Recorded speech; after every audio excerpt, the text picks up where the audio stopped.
ఓం నమః శివాయ. మీకు ఎలాంటి సమస్యలు ఉన్నా సరే గురువు గారికి ఒకసారి సంప్రదించండి. ఎంత నెంబర్ ఉంటుంది.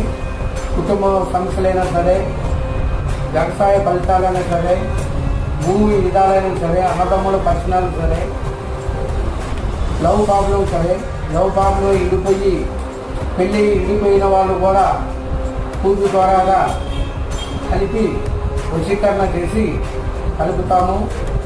విదేశ ప్రయాణం వల్ల పోవాలనుకున్న వాళ్ళు ఆగిపోతాం. ఉద్యోగం అట్లాగే శాతబడి తెల్లంగి ఎలాంటి సమస్యలైనా అనారోగ్యంగా ఎక్కడికి పోయినా బాధపోకుండా ఇన్ని మాత్రలు మందులా కూడా బాధపోకుండా ఉన్న వాళ్ళకి, అలాగే మీరు ఎక్కడెక్కడో చూపించుకొని నిరాశ